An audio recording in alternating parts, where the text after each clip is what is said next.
everybody, it's Gene Marks. Thanks again for joining us at the Hartford Small Biz Ahead Podcast. Happy to have you here watching or listening. I am here with an old friend of mine, Rieva Lesonsky. Rieva is the CEO, president, and founder at GrowBiz Media and smallbusinesscurrents.com.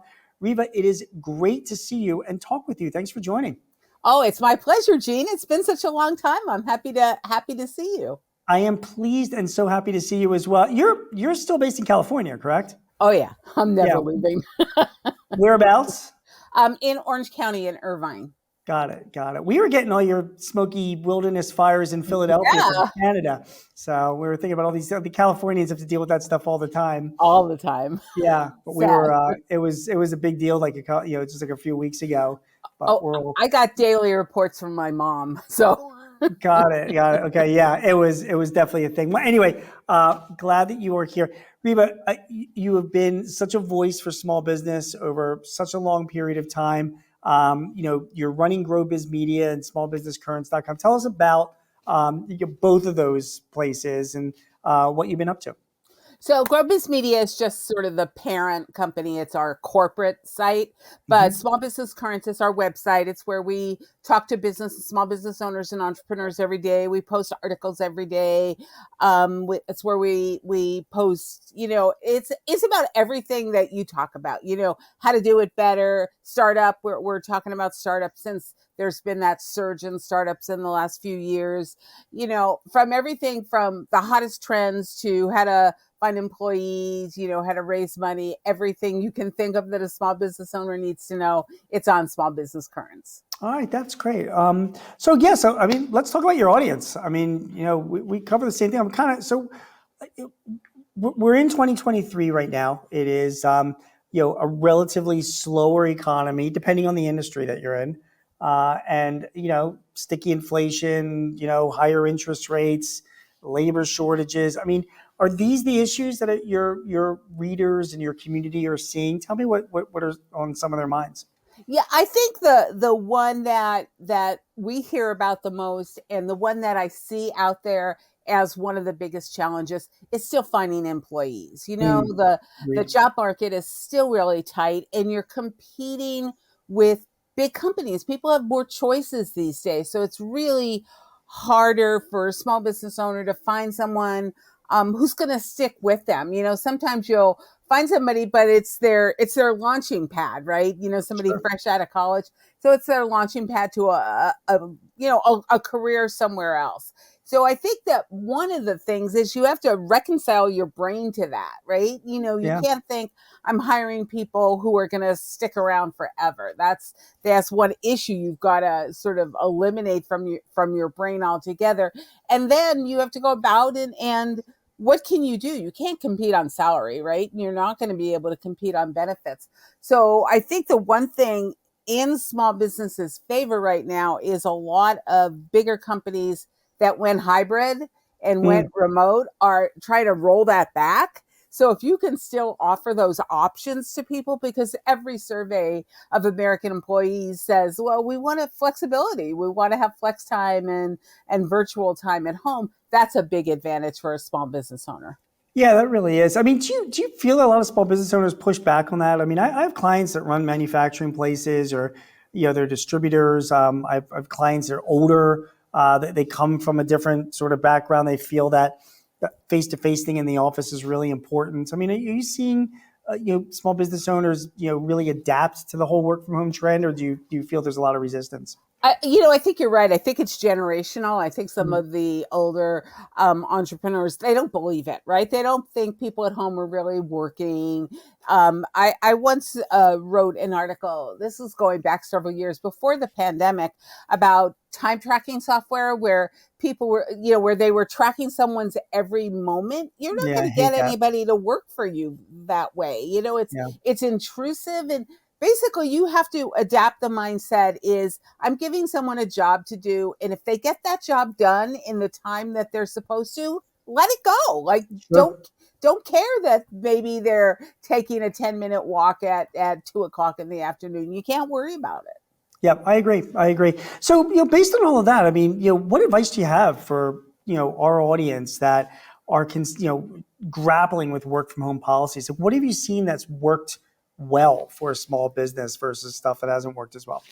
I think the thing that works the best really is a hybrid workforce. If you Mm-hmm. can do that, if you can still maintain an office, and maybe your office space doesn't have to be as big because maybe everybody's not in there on the same day, or you don't need as much space for equipment or that kind of thing. But I think Sure. a hybrid works the best, where people like to be around each other. They like to exchange ideas. They like to just say, "Hey, how you doing? How was this?" So if you can do it where you have people in the office, um, maybe even once every 2 weeks. I mean, a lot of businesses are doing it once a week, but even once every 2 weeks, depending on the kind of business you have and how many employees you have, that might work, and just bring everybody together, in that time, and make it not a regular day at work, because what are people missing who are remote?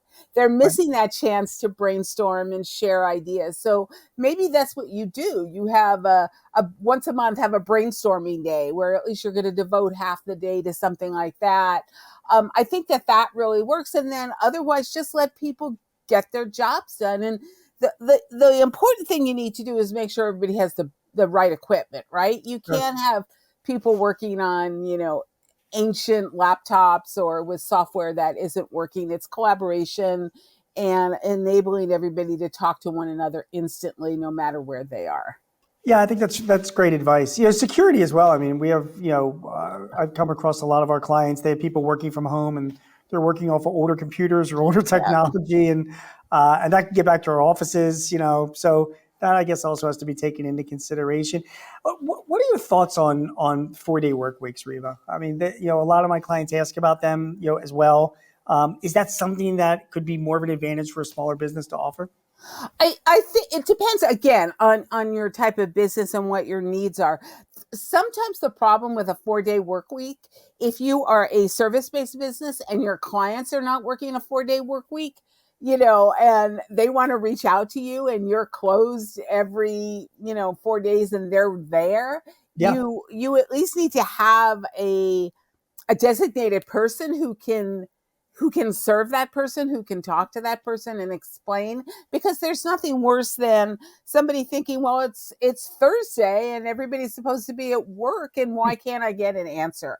So I think there's that issue. And I think the thing about the 4-day work week is people still want flexibility in that time. So, Mm. like in New York, right? You have, and maybe some other big cities, but New York's the one I'm most familiar with. You have, summer Fridays in a lot of Mhm. cases. Sure. And so if everybody is enjoying Summer Friday, it's okay. Everybody gets it. But if some people are and some people aren't, I think it causes more communication problems and maybe even trust issues with your client. Like, well, they're not there when I need them. I'm going to find somebody who is. Makes sense. It makes sense. The other thing, we're talking about, just, attracting employees and also retaining employees. You had mentioned earlier that, it's tough for a small business to meet the compensation, salary levels at a larger company, or even the government can pay. So, we have to be sort of nimble. So flexibility is a big part of that. Part of that flexibility is paid time off as well. And I'm curious what you're seeing about any trends in paid time off that you're seeing among your readers in your community. For example, do you see more small businesses offering like unlimited paid time off plans? I haven't actually seen a lot of small businesses offering unlimited paid time off unless the founder is pretty young, Right. right? If the founder is pretty young, they get it. Their workforce is maybe consists of people like them. They're Mm. hiring other people of that generation. They tend to be more trusting. They tend to understand you can really do work anywhere. Um, I think that for a small business, unlimited paid time off can be, I hate to say this, but I think it can be problematic because Mm.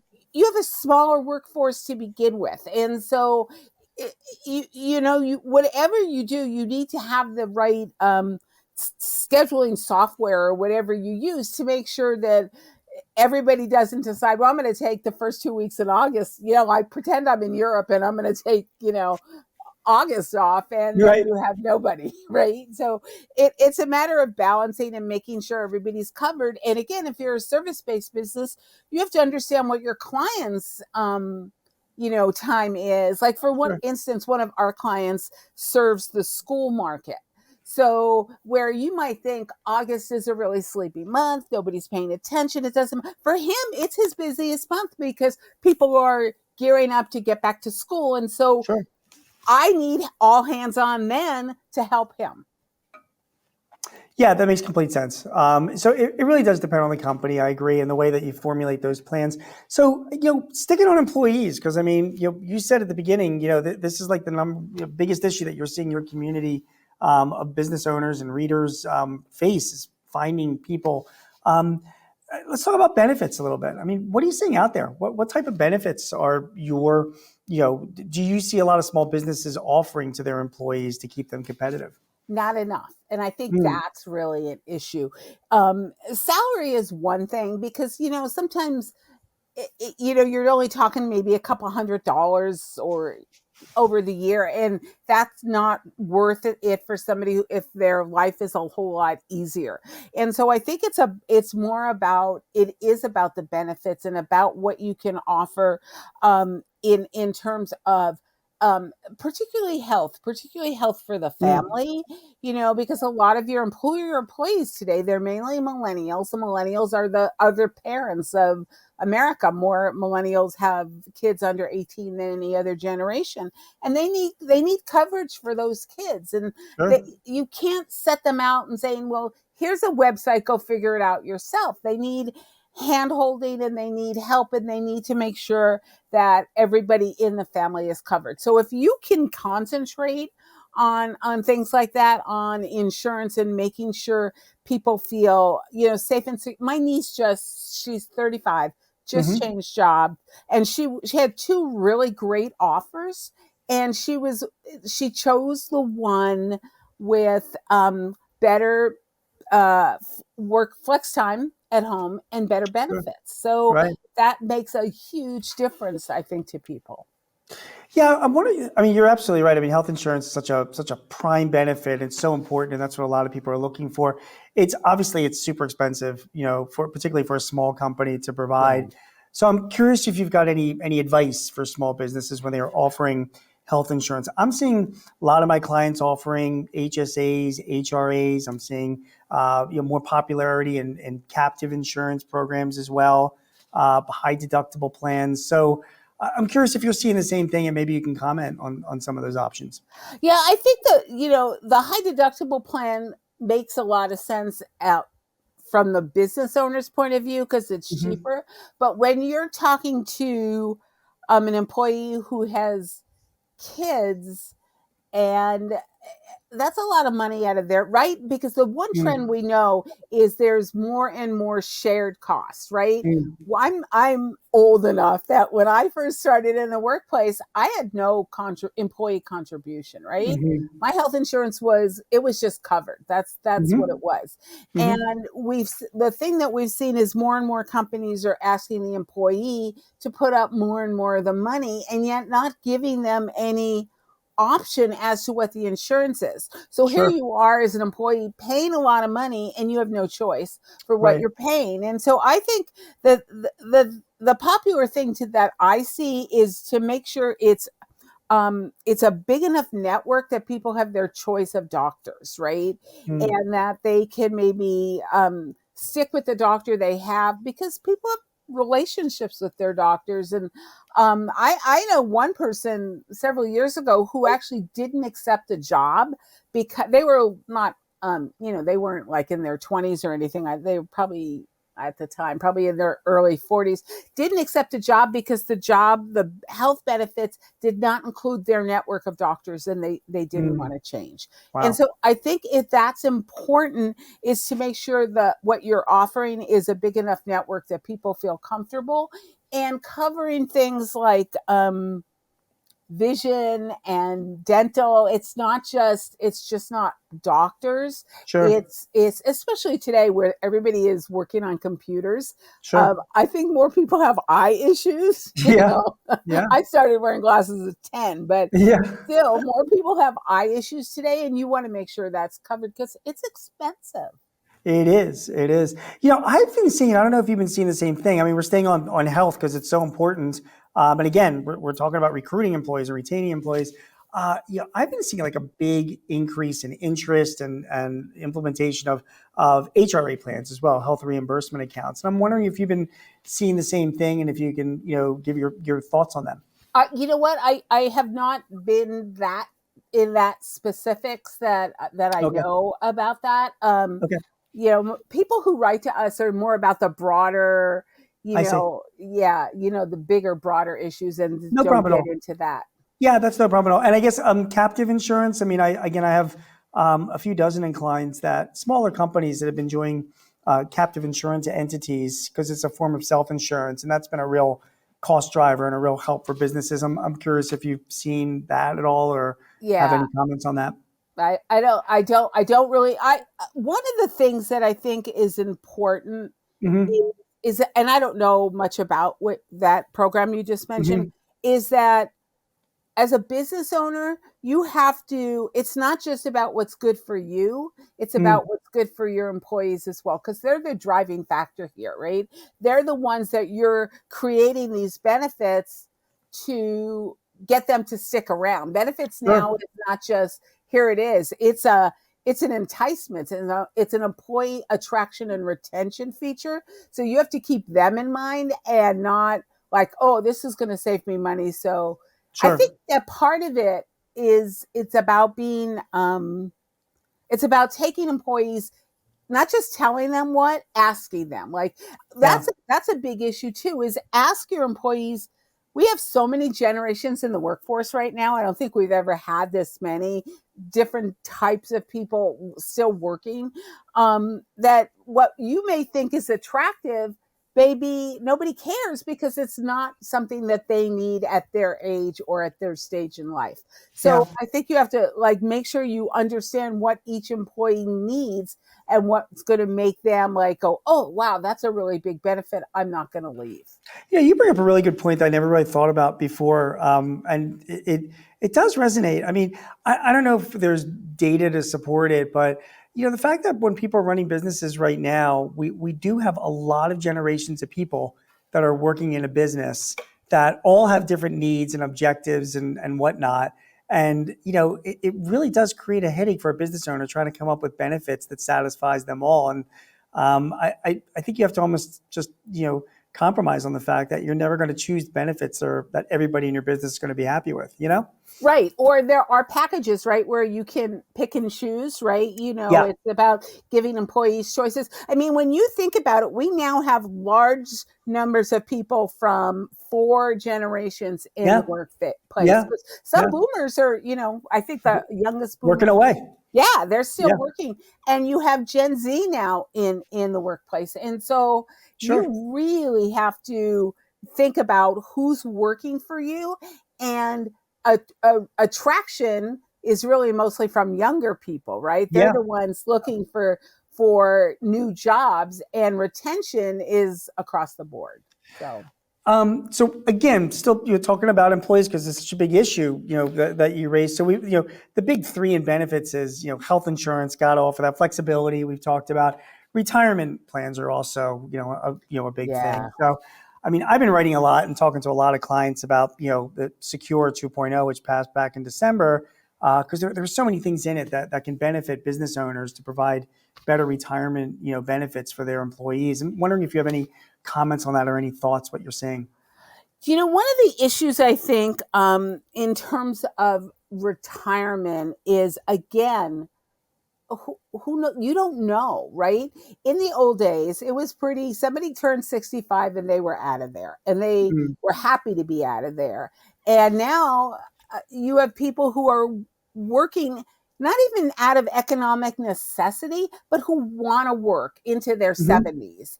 And so it's about um it's about what, and then you have the problem. I can remember back in the day when I had a staff of very young people, nobody wanted to contribute to a 401k because they're like, I'm 23. Why do I care? Like, Yeah. they couldn't even imagine what that meant. And so I Yeah. think that's really key too. I think a lot of insurance, retirement packages, all these issues, it's about education, and it's about being an open and communicative company and explaining options and explaining, this is what this is what this does, and maybe this is why this is important. And I think it's about showing real life examples, because people, again, if you're 23, you don't think you ever need to worry about retirement. It's like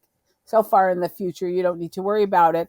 And then if you're older, you are really worried about it. Because I saw a stat the other day about how many older Americans are totally unprepared. Right. Social Right. Security is not a lot of money. It Yeah. really isn't. Yeah. The best part of Social Security is Medicare. I Yeah. mean, honestly, that's really it. All right, that's great. Any other benefits that you're seeing out there that your readers or other small business owners might want to consider offering? That has sort of caught your eye. I mean, like when I write or when I talk to my clients, there's so many other student loan reimbursement. There's the flex spending accounts for dependent care. There's same day pay. Do you see anything like that you can maybe recommend to our audience? Well, I think student loan reimbursement is really increasingly popular because, like I said, you're now getting tons of Gen Zs in the workplace, Yeah. newly graduated, a lot of coming in with a lot of student loan debt. So when you can offer something like that, that's a really good opportunity to attract younger people. And I don't know, what the law is about time, like where you have to put in certain amount of time before benefits kick in. So No, you're able to do that right away. And as far as reimbursing on a student loan, you can certainly do that. In fact, you can take a tax deduction for that now up until 2025. That was part of one of the stimulus bills. And then, of course, there's the student loans, because they're now tied into the Secure Act that I mentioned before from December, right? Yeah. So I think that's a key to attracting younger employees. But I think the thing that you need to do as a business owner, again, is balance that. Because let's say you have to, you don't want to sit there and pat yourself on the back because you're offering student loan reimbursements if most of your staff is long past that, right? Yeah. So again, it's about what you need. I think one of the things that's really key to a lot of people is the use of equipment, right? Particularly if they're flex, right? So do you, if you're a flex, do you send everybody home with a secure laptop? Do you let them use their work laptop at home? Remember the first days of BYOD and how all the companies were freaking a long time out. ago, Yeah. But they were freaking out about, I don't want an employee taking a computer or a phone back and forth. I think you have to, that's not going to work anymore. And I know you say, it was a long time ago, but I still know companies that give you a laptop, a work laptop, and tell you do not use it for personal use. And that's kind of, that doesn't really work with today's lifestyle. And I think also one of the key things that you can do is encourage people maybe to just take random like where you said unlimited time off. I think if you encourage them, if you give them more personal days and encourage them to take them not in a row, right? But say, hey, let's do 3-day weekends, do that. Or even if you're worried about it, if you say to them, in an emergency, I'm going to contact you. So just, have your phone with you or your tablet or something. I think that gives people the freedom to have time, take time to themselves, but also doesn't hurt the small business, because that, I think, is the big balance, right? Whatever you're offering an employee, you want to make sure, particularly as a small business, that it's not gonna hurt you. So I mean, one of the things, this sounds really, to me, it's like finding the person who's serving you that you can, it's like a doctor, right? Mhm. As a person, you have a doctor and you develop a relationship with that doctor and you want to stick with them. So on anything in terms of like insurance benefits or medical benefits or health benefits, if you can find a company that offers you what you need and try to stick with that company so they grow with you, Mm. and not as you grow, they're like, oh, we can't help you anymore. They're familiar with you. They're looking out for you, and your employees become familiar with them and what the program is.